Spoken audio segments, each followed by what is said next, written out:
चुनावों के बाद आगे बढ़ते हुए बात उत्तर प्रदेश के संभल की अब कर लेते हैं, क्योंकि संभल में संग्राम छिड़ा हुआ है। जी हां, संभल में जामा मस्जिद का सर्वे होगा, यह आदेश कोर्ट ने दिया है और जो रिपोर्ट है वो कोर्ट में दाखिल करनी होगी, क्योंकि हिंदू पक्ष बार बार दावा कर रहा है कि ये जामा मस्जिद नहीं, दरअसल हिंदुओं का हरिहर मंदिर है जिसे तोड़कर जामा मस्जिद बनाई गई है। यही एक बड़ी वजह है कि मसला जब कोर्ट में पहुंचा तो कोर्ट की तरफ से सर्वे का आदेश दिया गया और यही एक बड़ी वजह है कि संभल में अब संग्राम छिड़ गया है।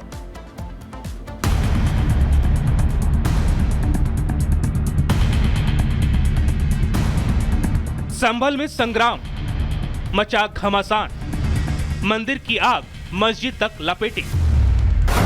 संभल में जामा मस्जिद या हरिहर मंदिर, सर्वे से निकलेगा सच। काशी और मथुरा में जारी मस्जिद विवाद की आंच अब संभल तक पहुंच गई है। संभल में जामा मस्जिद के हरिहर मंदिर होने के दावे के बाद संभल में संग्राम छिड़ा है। कोर्ट के फैसले के बाद बीते 19 नवंबर को जामा मस्जिद का सर्वे किया गया। लिहाजा 19 नवंबर को रात में ही करीब 2 घंटे का सर्वे किया गया। अब जानकारी सामने आ रही है कि आज भी कथित मस्जिद में सर्वे का काम किया जाएगा। संभल में शाही जामा मस्जिद हरिहर मंदिर विवाद बना हुआ है। हिंदू पक्ष का दावा है कि जिस जगह पर शाही जामा मस्जिद मौजूद है वहां श्री हरिहर मंदिर है और इसके कई सबूत भी हैं।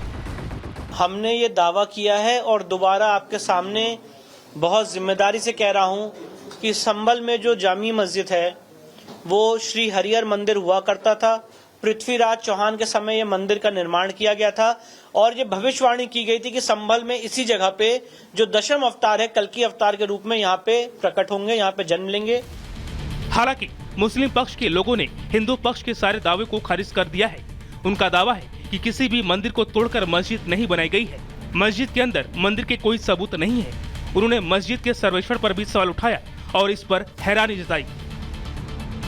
जो बाहर के लोगों ने आकर के यहाँ पर एक रिट दायर करी और उसमें सर्वे का वो किया, इसलिए मैं इसकी मुखालफत में हूँ और हम उम्मीद करते हैं कि उन्होंने जो सर्वे किया है उनको माशा बराबर सुई के बराबर भी कोई 1 इंच भी चीज जगह ऐसी नहीं मिल सकती जो कि इस पर आपत्ति हो सके।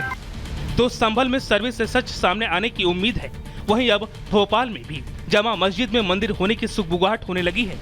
वकील विष्णु शंकर जैन को भोपाल के सांसद ने कथित तौर पर कुछ सबूत दिए हैं। विष्णु शंकर जैन का कहना है कि सबूतों के अध्ययन के बाद ही आगे की कार्रवाई होगी। यहाँ के जो सांसद महोदय हैं उन्होंने मुझे कुछ पिक्चर्स और तस्वीर दिखाई हैं, उसका हम लोग अध्ययन कर रहे हैं और अध्ययन करके अगर कोई लीगल कार्रवाई करनी होगी तो हम उसके लिए आगे बढ़ेंगे। संभल और भोपाल मामलों को देखकर तो ऐसा लग रहा है मानो मस्जिदों में दफन सारे राज अब एक एक कर सामने लाने की तैयारी है। Bureau report, Republic Bharat. तो उत्तर प्रदेश के संभल में विवाद बड़ा है और ये विवाद क्यों है? ये विवाद है मस्जिद और मंदिर को लेकर, क्योंकि सवाल उठ रहे हैं कि संभल में जामा मस्जिद है या फिर हरिहर मंदिर है। ऐसे में जान लीजिए कि हिंदू पक्ष का दावा क्या है। 1529 में बाबा ने मस्जिद का निर्माण करवाया, ये हिंदू पक्ष दावा कर रहा है। हिंदू पक्ष कह रहा है बाबा ने मंदिर तोड़कर मस्जिद का निर्माण करवाया। मस्जिद बनाने के दौरान हरिहर मंदिर को तोड़ा गया, ये हिंदू पक्ष बार बार दावा करता नजर आ रहा है और इसी जगह पर कल्कि भगवान अवतार लेंगे, ये भी हिंदू पक्ष का कहना है। मस्जिद में मंदिर की मौजूदगी के बहुत सारे निशान मिले हैं और बहरहाल आपको ये भी बता दें कि कोर्ट की तरफ से अब सर्वे का आदेश जारी कर दिया गया है। लेकिन इतिहास क्या कुछ कहता है वो भी जान लीजिए। 1529 में बाबर के आदेश पर मंदिर का निर्माण हुआ, ये इतिहास के पन्नों में दर्ज है। इतिहास के पन्नों में हमें ये जानकारी प्राप्त होती है कि 1529 में बाबर के आदेश पर मस्जिद का निर्माण हुआ था। मीर बेग ने बाबर के आदेश पर मस्जिद बनवाई थी। संभल के सबसे पुराने स्मारकों में ये इमारत है। जब सबसे पुराने स्मारकों की बात की जाती है तो जामा मस्जिद का नाम आता है। जामा मस्जिद बाबरी मस्जिद के नाम से भी मशहूर है, जानी जाती है। हिंदू पक्ष के मुताबिक मंदिर को तोड़कर निर्माण करवाया गया यहाँ पर मस्जिद का, ये बार बार दावा हिंदू पक्ष करता हुआ नजर आ रहा है। हिंदू पक्ष ने इसी को लेकर कोर्ट में एक याचिका भी दायर की थी और उसी याचिका की सुनवाई के दौरान कोर्ट की तरफ से सर्वे का जो आदेश है वो दिया गया है और यही एक बड़ी वजह है कि अब सर्वे होगा और सर्वे के बाद जब रिपोर्ट कोर्ट में सौंपी जाएगी फिर उसके बाद ही फैसला होगा कि दरअसल संभल में जामा मस्जिद ही है या फिर हिंदुओं का हरिहर मंदिर। आगे बढ़ते हैं और बात पड़ोसी मुल्क पाकिस्तान की भी यहाँ पर कर लेते हैं। पड़ोसी मुल्क पाकिस्तान की जब हम बात करते हैं तो देखिए, पाकिस्तान में आपातकाल की स्थिति जैसी नौबत आ गई है। ऐसा क्यों हम कह रहे हैं? ऐसा इसीलिए कह रहे हैं क्योंकि पाकिस्तान के इतिहास के पन्नों को अगर आप पलटेंगे तो कभी भी यहाँ पर सरकार 5 साल तक टिकी नहीं है, और ऐसा ही एक बार फिर से होता हुआ नजर आ रहा है, क्योंकि इस बार बुशरा बीबी ने मोर्चा खोल दिया है शहबाज सरकार के खिलाफ। और जिस तरीके से मोर्चा खोला है, आंदोलन का आह्वान किया है, ऐलान किया है, उसके बाद जनता सड़कों पर उतरती हुई नजर आ रही है। रिपोर्ट देखिए।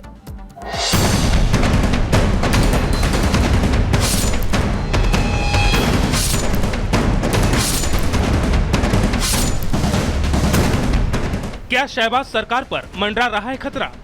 क्या आज पाकिस्तान में भूचाल आने वाला है? आजादी के बाद से पाकिस्तान की यह नीति रही है कि आज तक कोई सरकार अपने 5 साल के कार्यकाल को पूरा नहीं कर पाया है। पाकिस्तान में राजनीतिक पार्टियों में सत्ता की भूख इस कदर है कि कभी सेना की दादागिरी तो कभी साजिश के जरिए सत्ता पाने की नापाक साजिश चलती रहती है। पाकिस्तान की सबसे बड़ी जादूगरनी बुशरा बीबी की अब सियासत में एंट्री हो रही है। पाकिस्तान की राजनीति में अब जादुई खेल शुरू होने जा रहा है। पाकिस्तान में एक बार फिर तानाशाही की नई इबारत लिखी जा रही है। एक बार फिर तख्ता पलट की सुगबुगाहट तेज हो गई है। सरकार के निशाने पर है इमरान खान, तो वहीं पीटीआई अब शहबाज सरकार से आर पार की लड़ाई में जुट गई है और इसके लिए आज की तारीख मुकर्रर की गई है। यानी आज पाकिस्तान में कुछ बड़ा होने वाला है, जिसकी तकरीर खुद इमरान की पत्नी बुशरा बीबी ने की। आज मैं खान का एक पैगाम देने आपके सामने आई हूँ। खान ने पूरी पाकिस्तान की आवाम से अपील की है कि 24 नवंबर को वो सब बच्चा इस एहतजाज का हिस्सा बने। ये सिर्फ एक खान की जंग नहीं है, ये आप सबकी, ये मुल्क की हकीकी आज़ादी की जंग है। खान ने कहा है कि हर तबका, हर बच्चा इस एहतजाज का हिस्सा बने तो इंशाअल्लाह कामयाबी हमारा मुकद्दर है।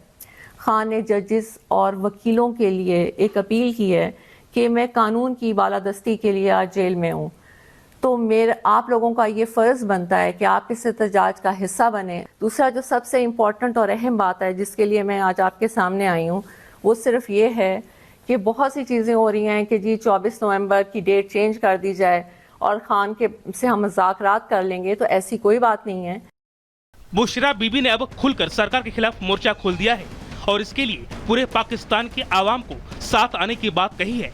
और इतनी ही नहीं, जज और वकीलों को भी आंदोलन से जुड़ने की बात कही है ताकि इमरान की रिहाई के लिए सरकार पर दबाव बनाया जा सके। खान ने कहा है कि हर तबका, हर बच्चा इस एहतजाज का हिस्सा बने तो इंशाअल्लाह कामयाबी हमारा मुकद्दर है। खान ने जजेस और वकीलों के लिए एक अपील की है कि मैं कानून की बालादस्ती के लिए आज जेल में हूँ, तो आप लोगों का ये फ़र्ज़ बनता है कि आप इस एहतजाज का हिस्सा बने। शहबाज के खिलाफ बुशरा बीबी ने आंदोलन की बात कह दी है। क्या एक बार फिर पाकिस्तान में सत्ता बदलेगी? लेकिन सवाल है कि क्यों एक बार फिर पाकिस्तान में सियासी घमासान शुरू हुआ है।